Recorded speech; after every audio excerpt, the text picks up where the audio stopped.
Κυρίες και κύριοι, φίλοι και συνάδελφοι του Ολλανδικού Ινστιτούτου, με μεγάλη χαρά σας καλωσορίζουμε στην ετήσια αναφορά μας. Πρώτα απ' όλα θέλουμε να ευχαριστήσουμε τους Έλληνες συναδέλφους μας που μας φιλοξενούν και μας βοηθούν όλα αυτά τα χρόνια. Ειδικά ευχαριστούμε την Υπουργό κυρία Μενδώνη, τις κυρίες Βικάτου, Παπαγεωργίου, Κουντούρη, Μπενίση, Χουρβέλου, Μπούμπουλη και Κοκόρου του Υπουργείου Πολιτισμού και Αθλητισμού, τις κυρίες Μπάτσιου, Νικολάου και Ροντήρη της Εφορίας Μαγνησίας, τις κυρίες Χαραμή, Καλιγά και Κουρούνη και τον κύριο Κοντογιάννη της Εφορίας Βιωτίας, τις κυρίες Πάντου, Τσούλη, Χαραλάμπους και Μαλτέζου από την Εφορία Λακωνίας, της κυρίας Νικολιά και Μερκούρη από την Εφορία Ζακίνθου, τον κύριο Χριστοδούλου και τις κυρίες Σίμωση, Κωνσταρέλη και Σταυρουλάκη της Εφορίας Εύβοιας.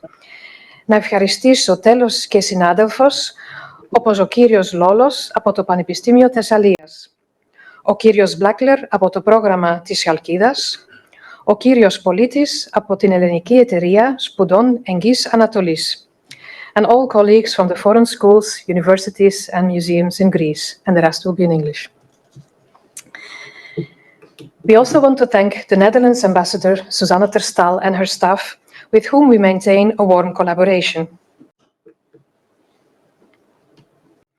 We also thank the Greek Ambassador, Katarini Gini, and her team in The Hague, with whom we were having collaborated intensively last year and hope to continue to do so in the future.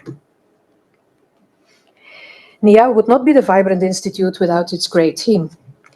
Daily collaboration with a well-working group of colleagues is very important. This was clear again during our team-building trip to Angistri in September.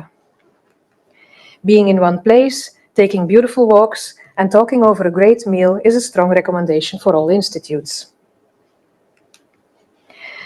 This annual report will give an overview of our activities in the year 2023. We start with our education activities.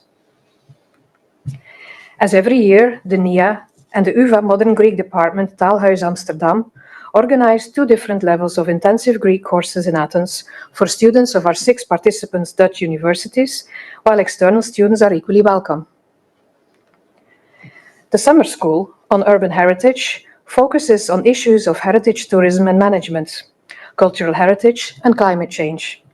The course is offered through the Honors College of Utrecht University in conjunction with the Dutch scientific institutes abroad of Rome, Florence, and Athens. These cities have much to teach us due to their rich, multifaceted history and heritage. The introduction week was held in Utrecht, after which the students split up and follow lectures and conduct fieldwork in their chosen city. In June 23, students from different disciplines collaborated on a project using multiple methods and approaches and explored the theme of arts and crafts. At NIA, this program is coordinated by Dr. Nicholas Karagalis from the University of the Aegean. In the same month, NIA collaborated with the University of Leiden and Free University Amsterdam to run the course Documentary and Multimodal Ethnographic Approaches. The students had the opportunity to learn various methodological tools and up-to-date theoretical approaches of cultural anthropology, focusing on ethnographic documentary. The students produced small collaborative film projects with the active involvement of research participants in data production. The use of new media in research reflects the transformation that has taken place in these fields and the expansion of new ethnographic research practices. For the 11th time, in January 23, NIA collaborated with the University of Amsterdam and the Department of Social and Cultural Anthropology of the Free University Amsterdam to organize the intensive winter school Migration in the Margins of Europe. It was addressed to postgraduate and PhD students in the field of social sciences who conducted fieldwork research in the center of Athens on the social life of NGOs, the life experiences of refugees, and social policy actors. This course is coordinated by Trifon Bambilis.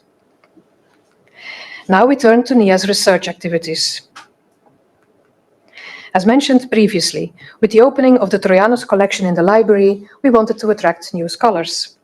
In May, NIA organized, in cooperation with the Legal History Department of Groningen University and the Department of History and Theory of Law of the National and Capodistrian University of Athens, the annual meeting of the Dutch Young Romanists. This took place for the first time in Athens, and 26 people participated. The event was organized and coordinated by Dr. Daphne Penna from Groningen University.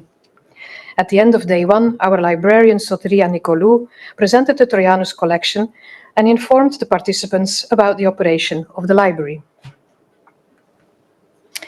In September, NIA housed the conference Philosophy of Technology, a Chinese Continental Perspective, organized by Marita Tattari from the Hochschule für Bildende Künste in Braunschweig and Patras University.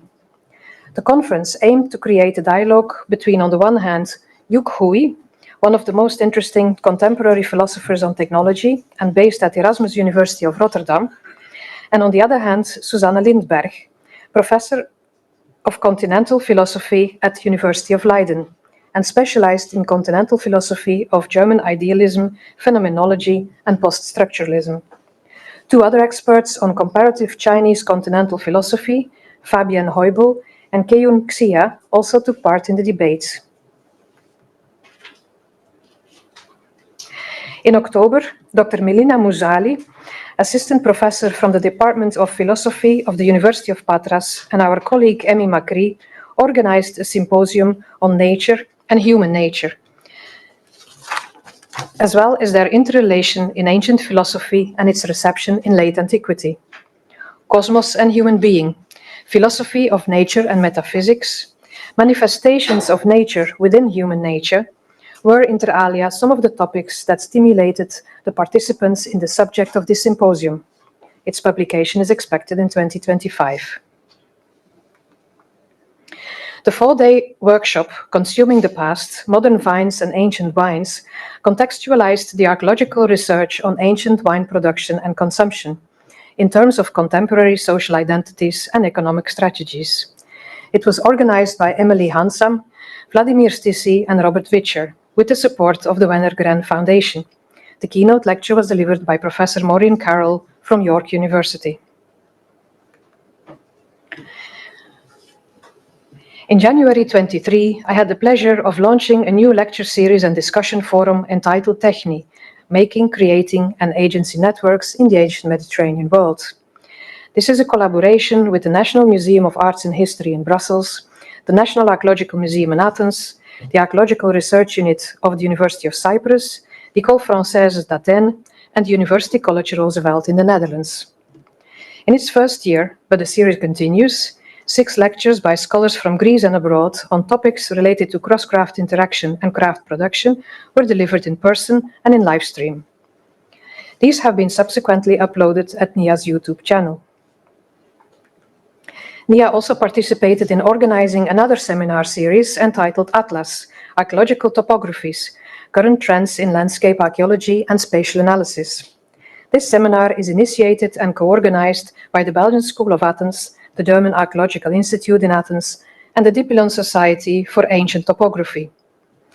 In 2023, 7 lectures were delivered on various topics related to landscape studies and analytical methods.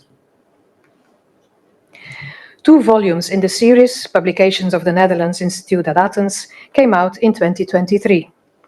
The first volume, entitled Encounters with Troubled Pasts in Contemporary Dutch and Greek Historiography, was co-edited by NIA's Deputy Director Willem Ledeboer and is based on the workshop History Unwanted, Testimonies, Silence and Public Memory.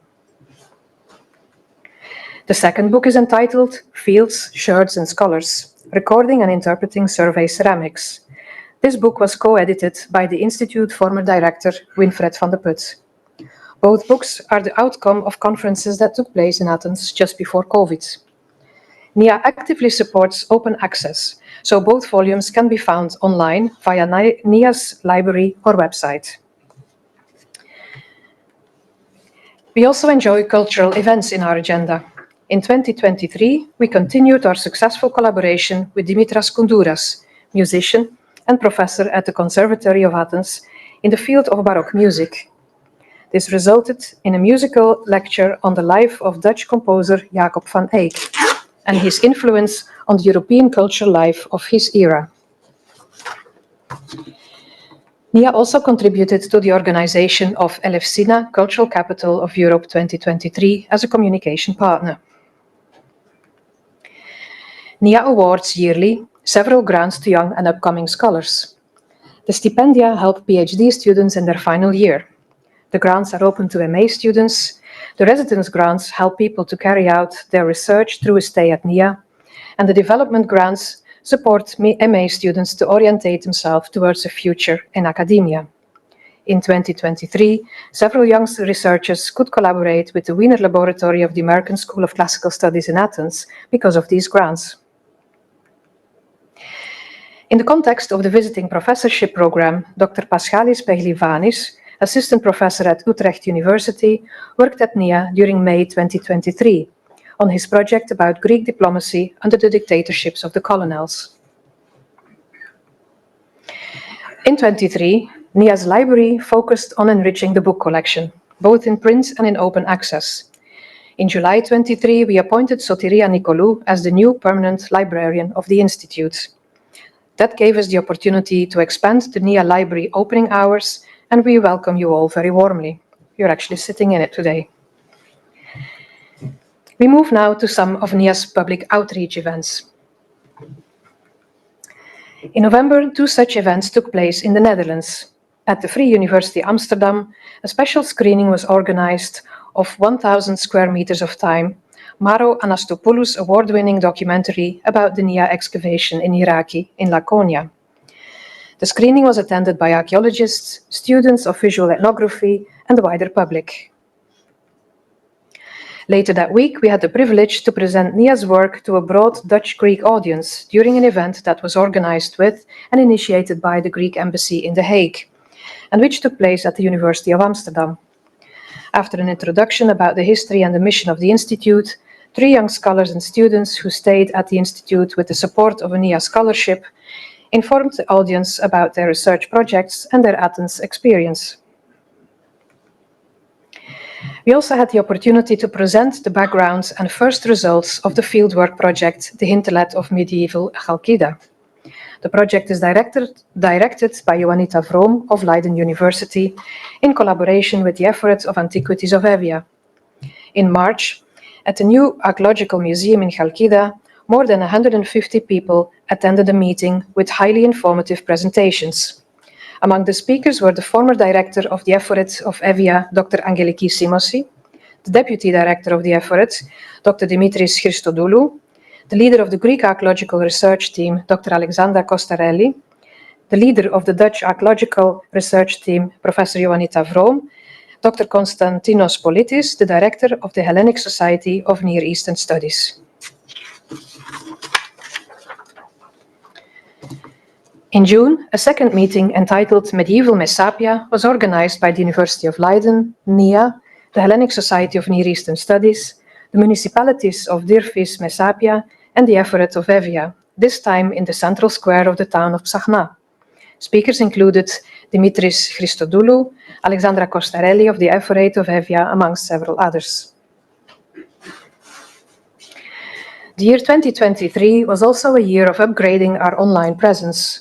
Much time and energy were devoted to the full revision of our website regarding the archaeological fieldwork conducted by the Institute. NIA's blog was enriched by inspiring contributions written by NIA grant holders. Until recently, you could follow us on Facebook, Twitter, and our blog.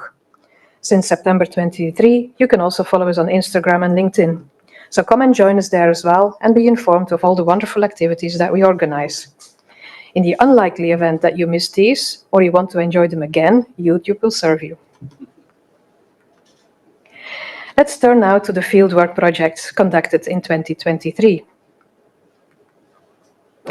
This map shows the sites where NIA and the Dutch universities currently conduct fieldwork. We start with the excavations at Magula Plataniotiki under the direction of Vladimir Stissi, Vaso Rondiri, Yanis Lolos, and Sofia Vutsaki. Vladimir Stissi reports as follows.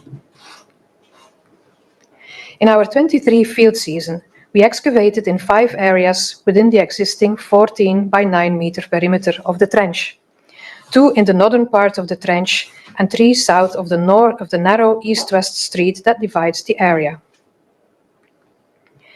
In the northern part of the trench, work focused on exploratory pits in the northwest corner of the trench and in the southwest corner of Room B. Both aimed to gain a better understanding of the stratigraphy. The general results were similar. While no clear floor levels were visible, there does seem to be a sequence of substantial fill layers containing fragmented secondary material, including some apparent votive items, such as decorated pottery, inscribed sherds, and an ivory or bone arm with hands. Connecting these layers to the adjacent walls remains difficult, because foundation structures of the later phases block access to lower wall levels. The southern half of the trench offered a more complex picture, since spaces B and A and the walls surrounding them all show their own sequence. However, the general pattern seems similar. At the east side of Room B, there originally was a narrow alley, separating it from the neighboring Room A. A newly found north-south wall at the west side of the alley was the original east perimeter of Wall B. The north profile of the alley shows that it was open to the narrow east-west street that separates spaces A and B in the north half of the trench from spaces B and A in the southern half. At the second stage, the north-south wall was removed above the lower foundation level and covered by a fill extending to Room A to the perimeter wall of Room A, which now became a shared perimeter. Just as in the northern part of the trench, the stratigraphy seems to consist of fills containing fragmented early finds, including votive material, partly going back into the 6th century BCE.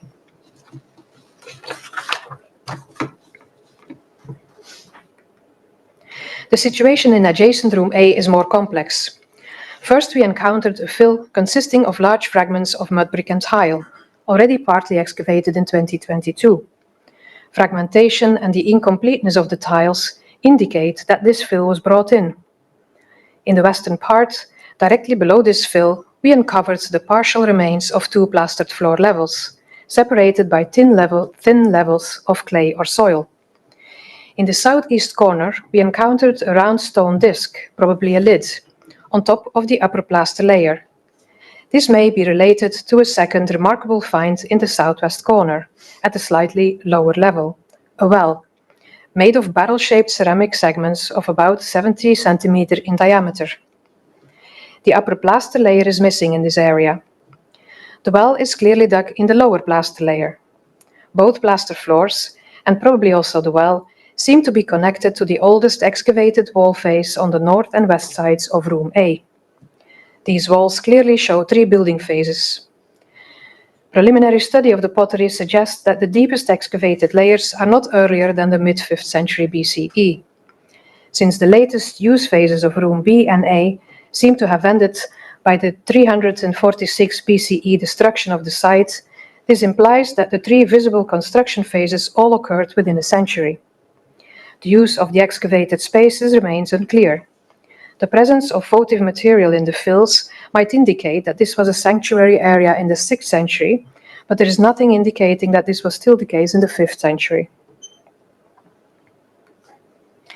We now move to Evia, where Ioannita Vroom directs, together with Drs. Christodoulou, Simosi, Costarelli, Blackler, and Politis, the survey project, Hinterland of Medieval Chalkida, since 2021.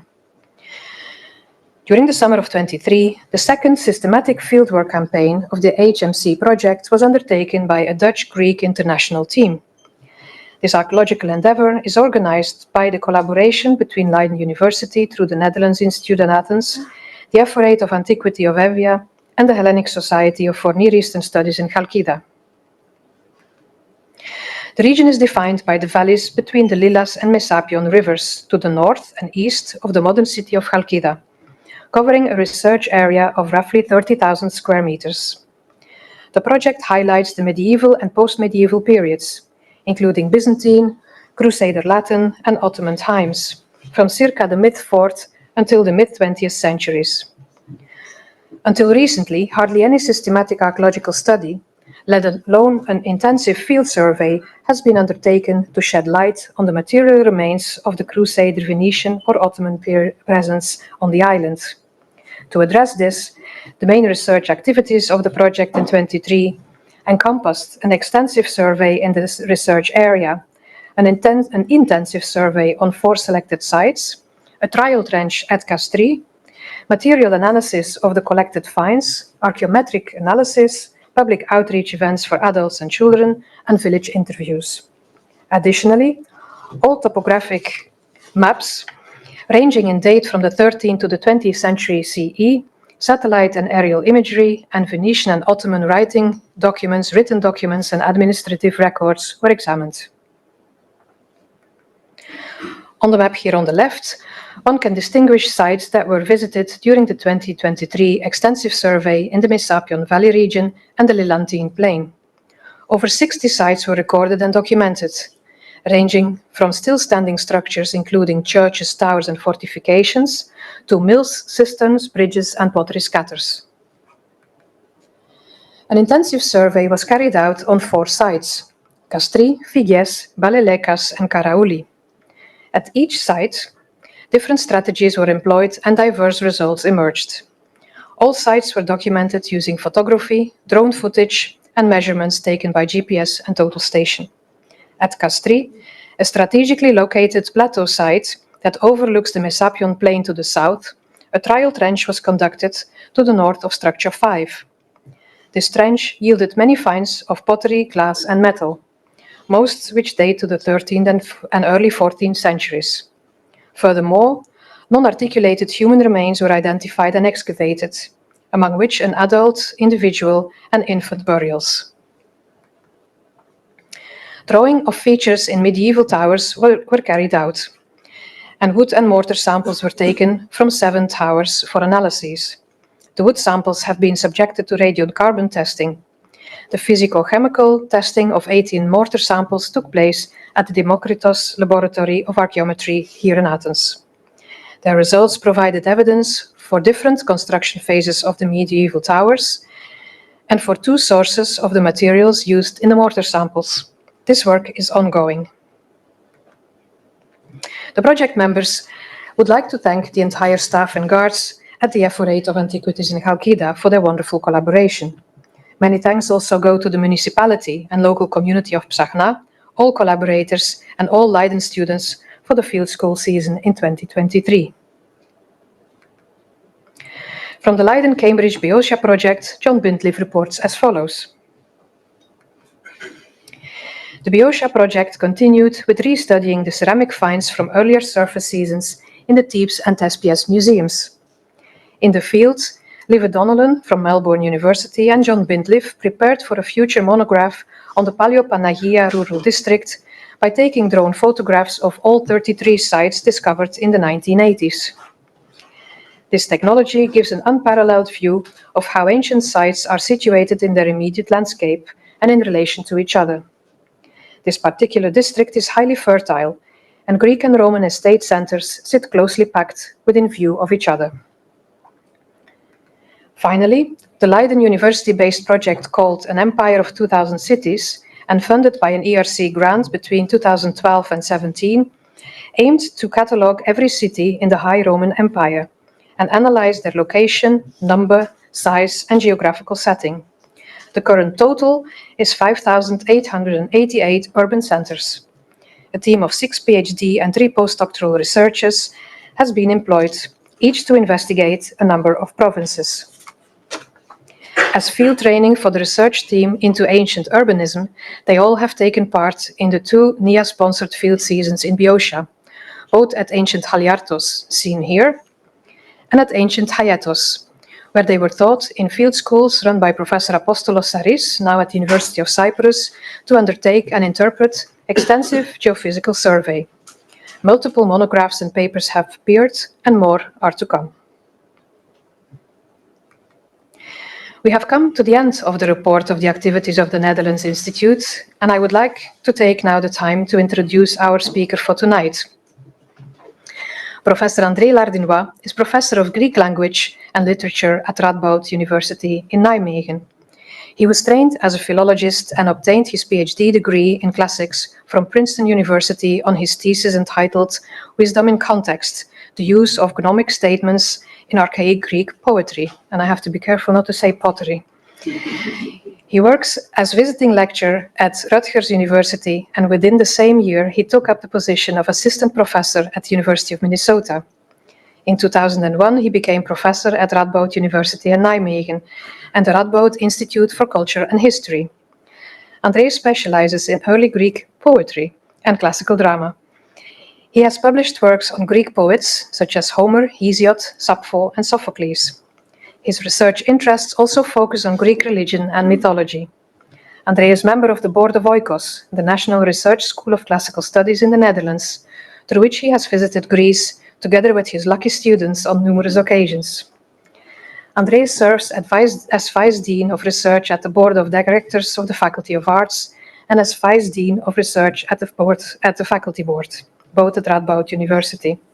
Finally, André is one of the co-PIs, together with Professor Ineke Sleuter from Leiden University, on the ongoing NWO Gravitation Grant research program called Anchoring Innovation. We are very pleased, André, to welcome you tonight here with us and listen to your talk, Anchoring Innovation, a Classic Research Agenda. And I think this will be about that project. Thank you.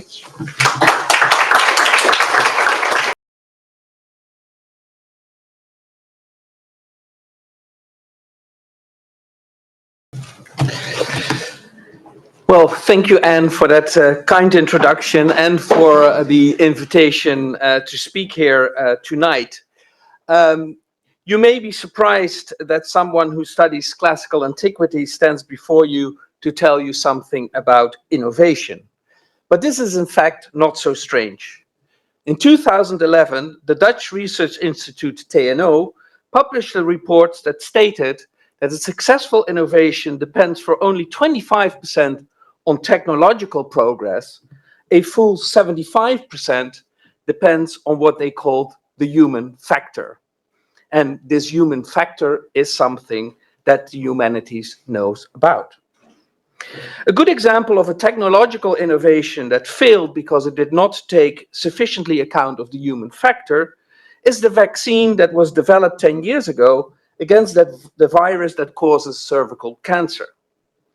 This vaccine constituted a real medical breakthrough, and the scientists involved probably thought it would sell itself. But it did not, because the way it was introduced to the public had no regard for the gender and age groups who were supposed to be vaccinated. The campaign became a disaster, and until this day, only 60% of young women in the Netherlands are vaccinated against this deadly virus. This is a good example of an innovation that was less successful because it did not take the human factor into considerations. In 2017, a group of classicists in the Netherlands received a so-called gravitation grant from the Ministry of Education to study innovation processes in antiquity and see what we can learn from it today. A gravitation grant is the largest research grant one can obtain from the Dutch government, and it runs over 10 years, so it will actually end of 2027. It was the first time that such a grant was awarded to the humanities, and of course we are proud that it went to the study of classics. The purpose of my lecture today is to tell you something about the results of this research program. Radboud University is the organizational center or penvoerder of this program, and I am directing it together with Ineke Sleuter of Leiden University. Ineke Sleuter was also the driving force behind the application and the inventor of the concept of anchoring innovation. Within this program, we have set ourselves 3 goals.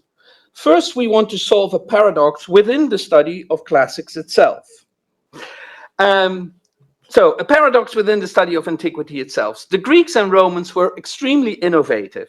Think only of Greek art, Roman engineering and law, or Athenian democracy. Yet, at the same time, they are also known as being, quote, in the grip of the past, claiming to follow the practices of their ancestors in politics and religion, and looking at old myths as their main inspiration for literary works. We think that the concept of anchoring innovation can help to explain this paradox. We argue that the Greek and Romans were such successful innovators because they connected them to things that were known from their past. I will explain about this more in a minute. The second aim of our program is to demonstrate that innovation is not restricted to the technical or medical domain, but also occurs in such domains as literature, art, religion, politics, and philosophy. Finally, we hope to demonstrate that the humanities can contribute to insights in innovation processes in general. Now, what is anchoring? Anchoring is the process by which one connects what is new to what is already familiar. The modern example we often use to illustrate this process of anchoring innovation is the first generation of electric cars. As you can see on this slide, the charging post looks very similar to a petrol pump. And the place in which the man in the picture plugs in the electric charger is the same as where one inserts the nozzle in a petrol car. These features help to make the new electric cars recognizable as cars, and as a result, more acceptable to new customers. An example from antiquity are the so-called guttae, or droplets, found on ancient Greek temples. Here you see a picture of one of the Greek temples at Selinunte in Sicily, and I want you to focus on the Lego-like blocks above the triglyphs and the metope and just below the roof beam. They are carved out of the stone with great diligence and precision.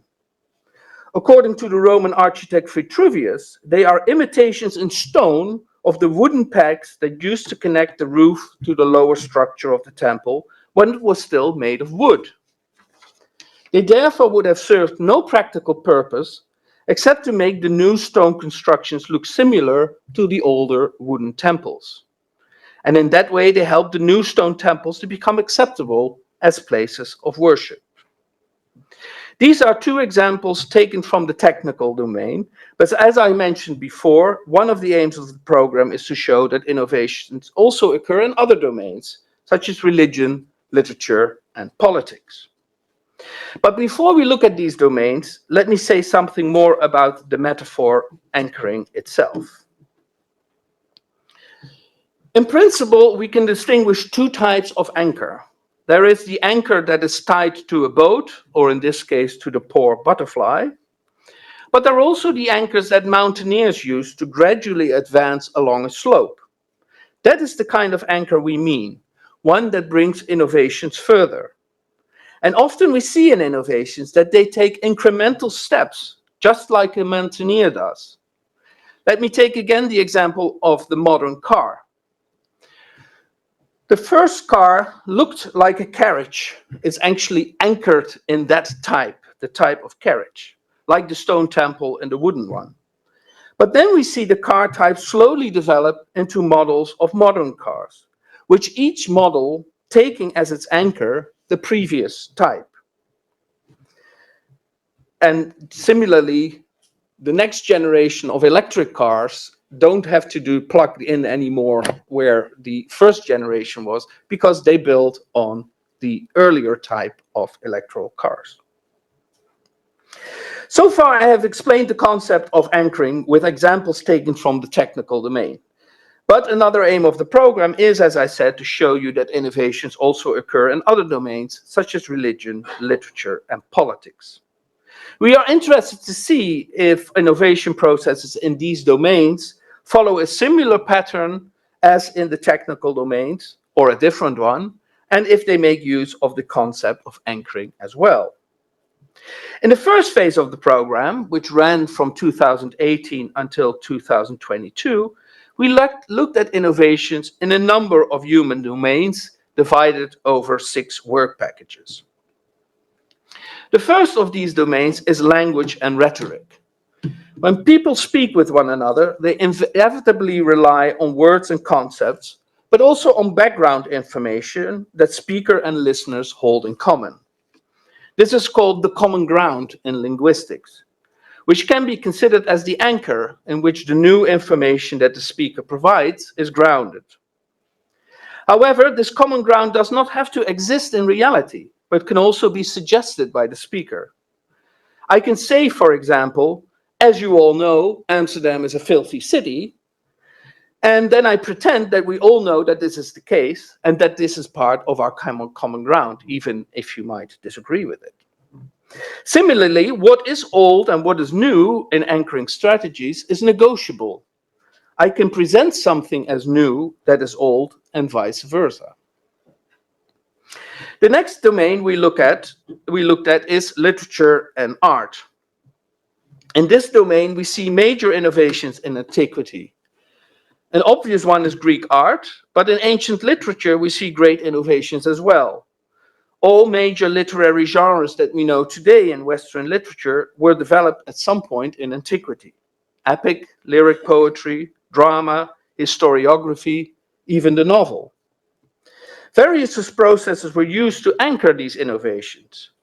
In literature, one can point, for example, to intertextuality as a means to anchor a new work in the existing canon. A well-known example is the Roman epic poet Virgil, who based himself explicitly on Homer, yet also introduced some clear innovations in his epic, if only that in his epic the Trojans win and not the Greeks. The Romans described this creative process The Romans described this creative process with the terms imitatio et emulatio.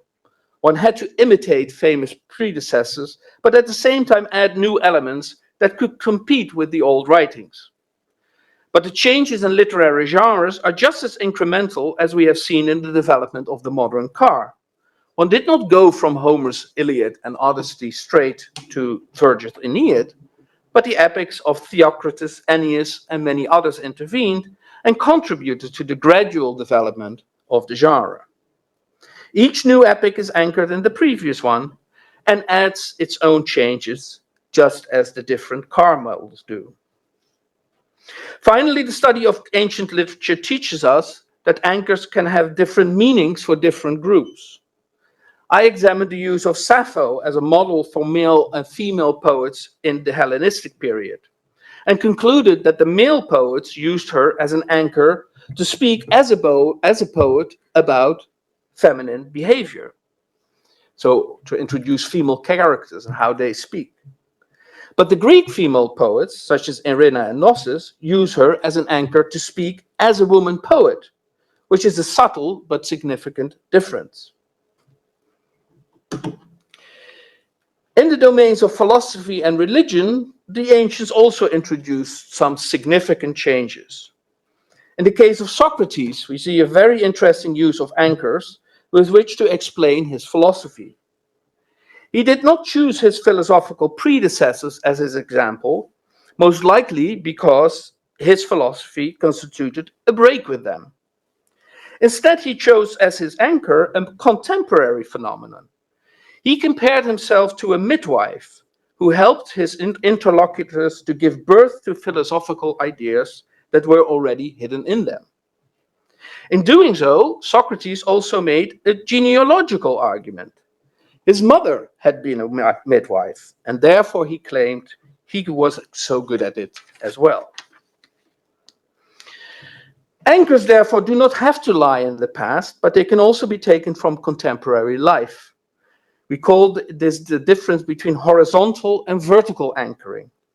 In vertical anchoring, you tie an innovation to a feature from the past. In horizontal anchoring, the anchor relates to something in the present, like Socrates' metaphor of the midwife.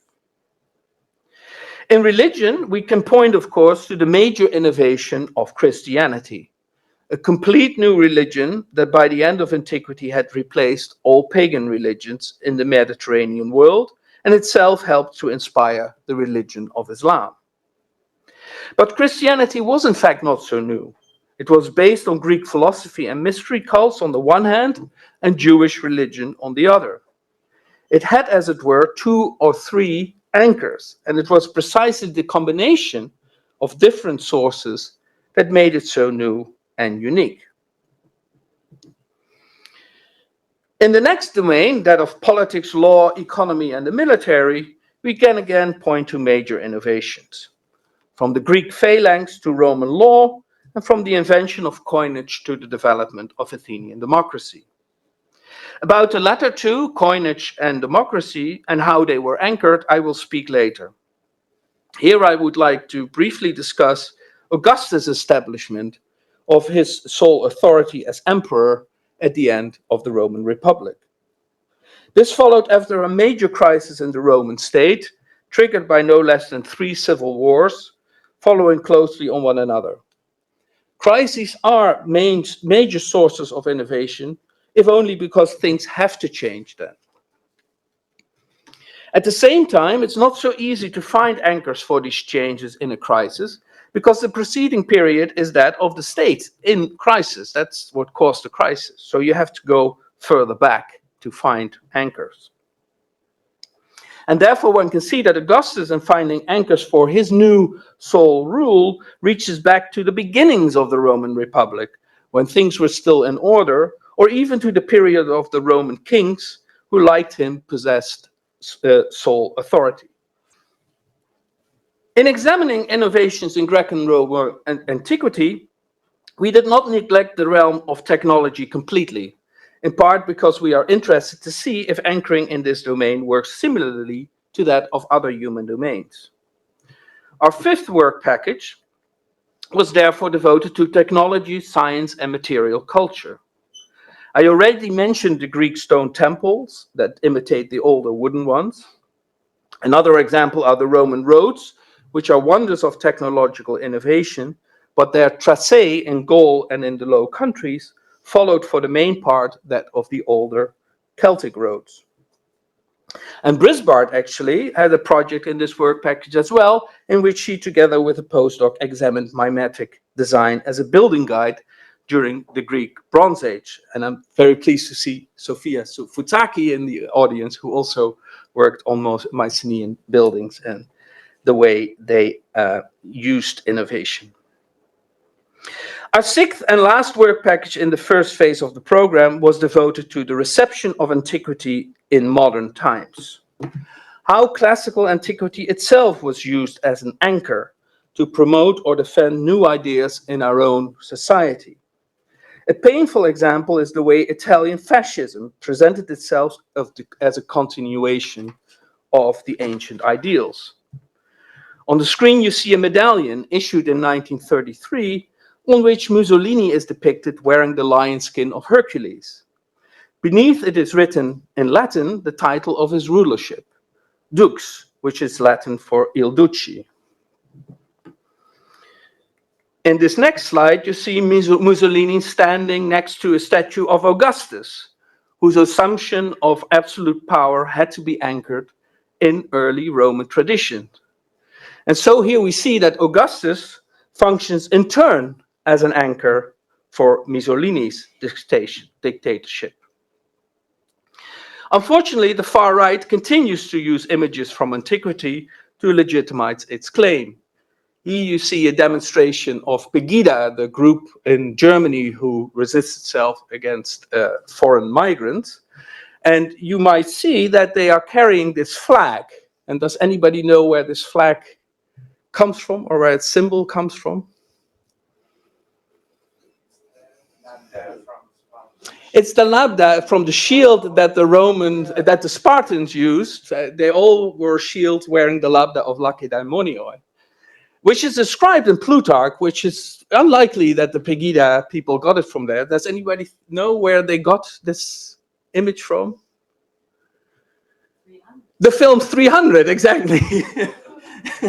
That's also where the Spartans use. And so they imitate them. They think they are like the Spartans fighting at Thermopylae against the invaders coming from the east. I think somebody should tell them that in the end the Spartans did lose at Thermopylae, but that's another matter. Here we see, of course, much closer to home here, unfortunately, the Golden Dawn group in Greece, also using, in this case, a statue of Achilles and the Acropolis on the back. And these examples show us that anchors are used not only positively, but can also use to anchor very negative ideas. Among those who stormed the Capitol in Washington on January 6, 2021, were also several men who dressed up as Greek hoplites, recalling the Spartan warriors at Thermopylae. What is interesting, however, is that the building they were storming, the American Capitol, which you see behind the figure on your left, has distinctive classical features as well. You can clearly see the Greek-style columns and pediments. The rotunda is a direct imitation of the Pantheon in Rome. Even the name Capitol, in which the Senate houses, recalls ancient Rome. And so we can see that classical antiquity can be used both for negative and positive ends, and they can even be fighting with one another. Not only in the United States, but also in Europe, when democracies were installed in the course of the 19th century, the name of the new democratic institutions, such as the Senate, and the buildings in which they were housed, consciously harked back to the Athenian democracy and Roman Republic. Although there is historically, of course, not a direct link between these ancient democracies and the modern ones, except in the mind of the people. In the second phase of the program, which we started 1.5 years ago, we decided to focus on specific places and periods in antiquity where we see a high level of innovation. Again, we asked the question how people accepted these innovations and if anchoring played a role in this. Especially when innovations follow quickly on one another, they are sometimes hard to accept, as we also see in our world today.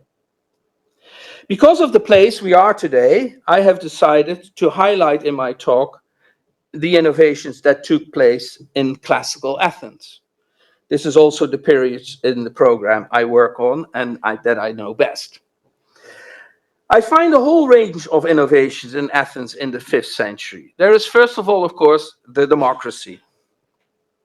Then there is the theater, which not only introduced new buildings, but also whole new genres, such as tragedy and comedy. And there is money. Money was, of course, already invented in the 6th century, but in classical Athens, we see for the first time a city and a society in which it was widely adopted as a means of payment. We intend to show that anchoring played a significant part in making these innovations acceptable.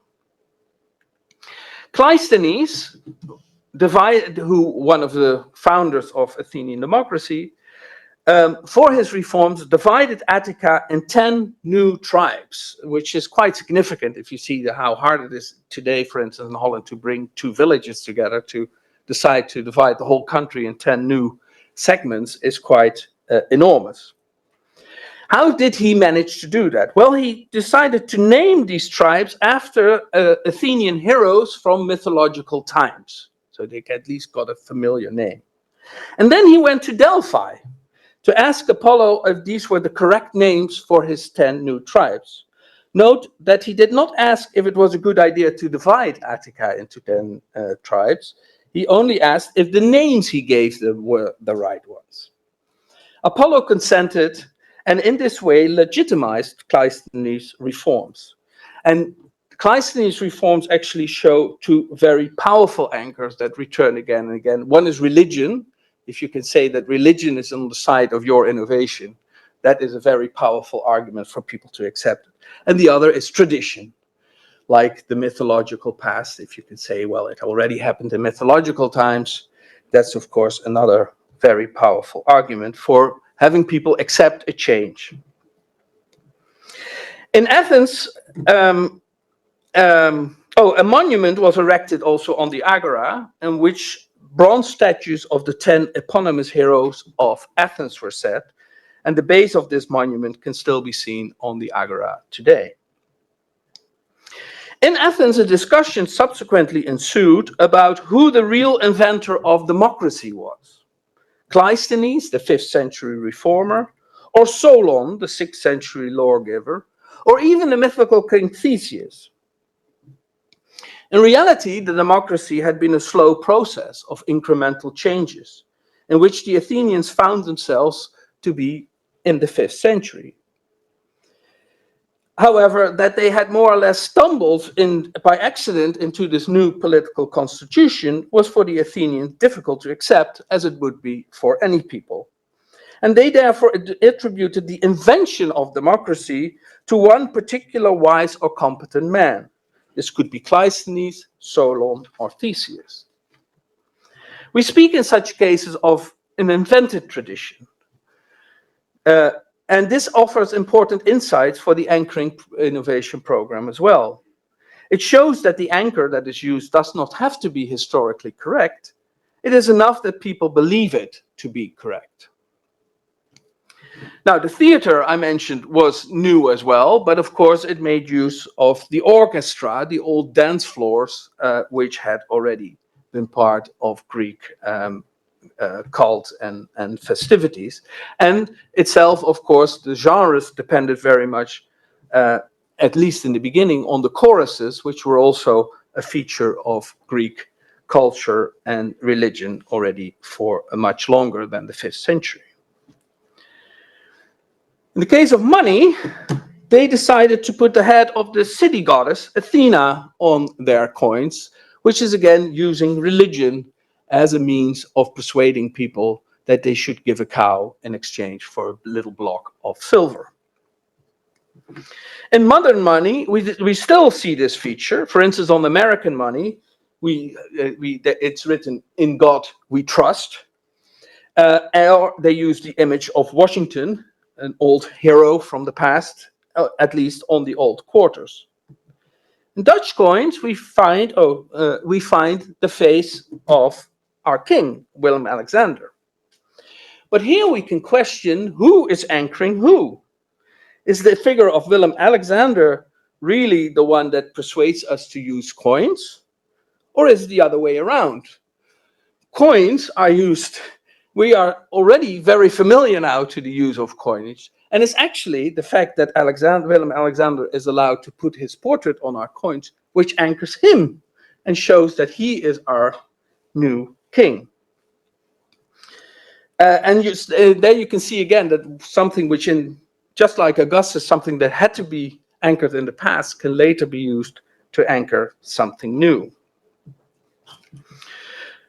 All this shows is that the process of anchoring is complex, but the program has already taught us quite a bit. And here are some of the results which I already discussed also. First, that what is considered new or old is often a question of rhetoric. It can also be an invented tradition. What works for one group does not necessarily work for another, as we saw in the example of Sappho.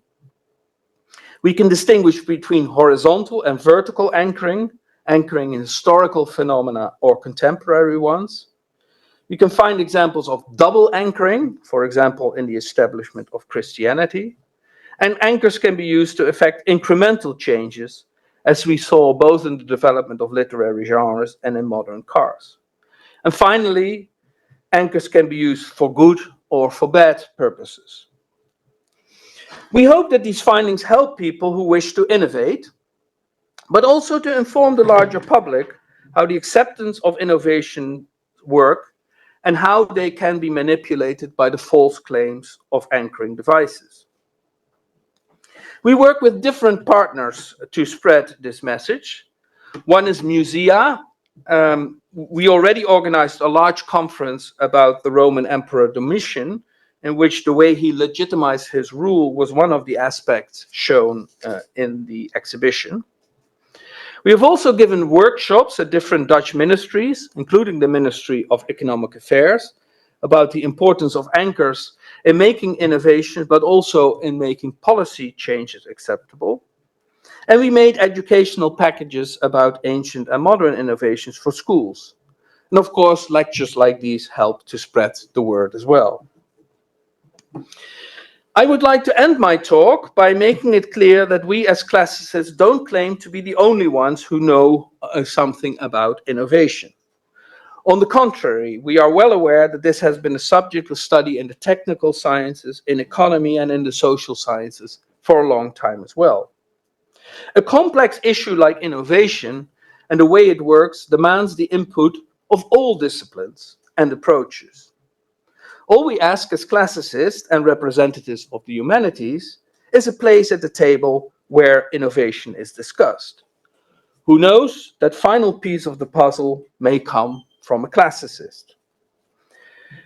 For those of you who are interested in learning more about the program, I recommend that you go to our websites, which you can find if you type in Anchoring Innovation, where you can also find the foundational article of Ineke Sluiter, which bears the same title as this talk, Anchoring Innovation, a Classics Research Agenda, with which it all started. And there is also a special issue which you can download in Lampas 2018, but that is written in Dutch. But you find all the publications are mentioned there, and almost all of them are also in open access. I thank you very much for your attention.